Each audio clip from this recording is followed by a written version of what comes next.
Here is a list of some of the best PS5 multiplayer games that you can play in 2024. First up, we have the game It Takes Two. Cody!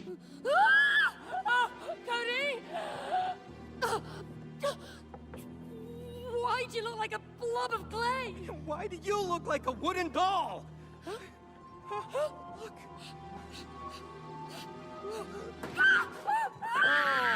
Playing as clashing couple Cody and May, two humans turn into dolls by a magical spell. Trapped in a fantasy world, they're reluctantly challenged with saving their fractured relationship by the suave love guru, Dr. Hakim. I played this game and it's really fun, like having to rely on the other person and really using teamwork to get past these levels. They also have a lot of puzzles and a lot of mini games, and I'm a competitive person, so it never really went well.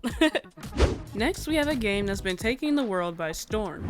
Helldivers 2 is a third-person squad-based shooter that sees the elite forces of the Helldivers battling to win an intergalactic struggle to rid the galaxy of the rising alien threats. From a third-person perspective, players use a variety of weapons like pistols, machine guns, and flamethrowers to shoot and kill the alien threats. This game is really fun for people who like first-person shooters, and it's good to try something new every once in a while.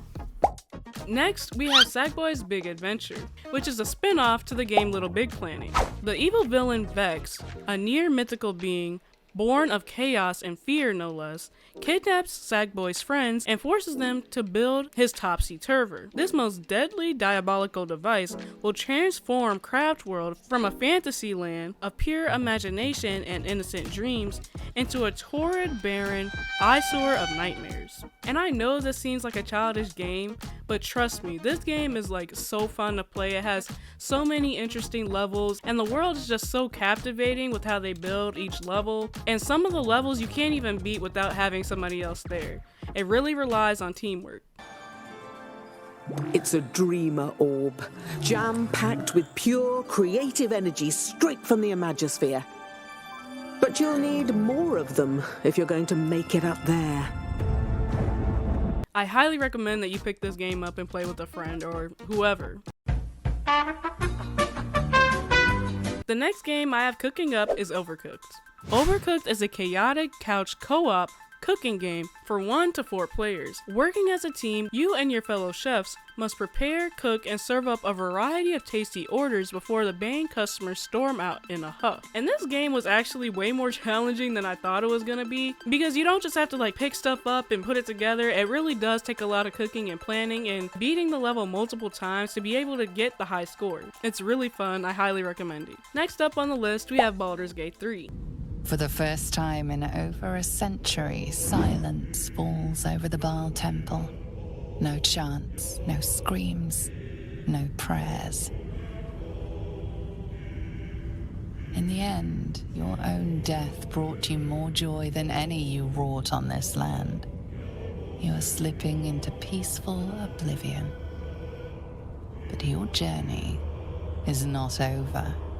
Gather your party and return to the Forgotten Realms in a tale of fellowship and betrayal, sacrifice and survival, and the lure of absolute power. Mysterious abilities are awakening inside you, drawn from a mind flayer parasite planted in your brain. Resist and turn darkness against itself, or embrace corruption and become ultimate evil. This game is really interesting and different from a lot of the games I already mentioned, but it did leave an impact on a lot of people, since it did win 2023's Game of the Year award. And if you want to hear more news like this, make sure to subscribe to keep up with all the PlayStation news, reviews, and analysis.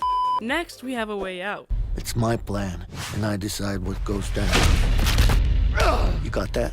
Yeah. A Way Out is a cooperative action-adventure. In the game, players control Leo and Vincent, two convicted prisoners who must break out of prison and stay out of the run from authorities. And this game was so fun, and I remember when it first came out in 2018, there were so many people playing this game, it was crazy.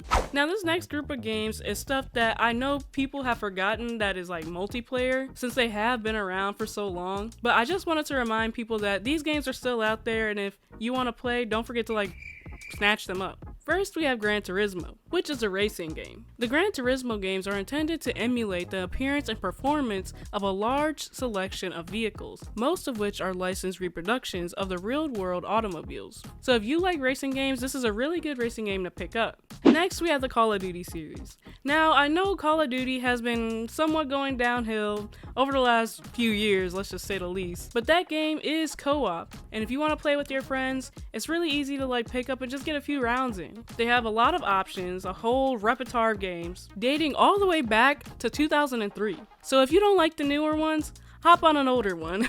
And lastly, I wanted to remind you guys of all the like 2K and like sports games. Those are still being made to this day. I know they were really big back in the 2010s, but they are still making them to this day. And again, if you still just like the older ones, pick up the older ones. Who cares? It gives you something to do. Now overall, I do feel like multiplayer games have gone downhill since like the 2010s, and they don't make nearly as many of them. I just remember back then having such a blast playing those kind of games with my friends and family members. Those were really like core memories, and hopefully some of these games that I listed today can help you make more memories. And fingers crossed they come out with some more fun games soon. Have you guys played any of these games? Will you be trying any of these games? Let me know down in the comments below. Thank you so much for watching. Don't forget to like, share, and subscribe.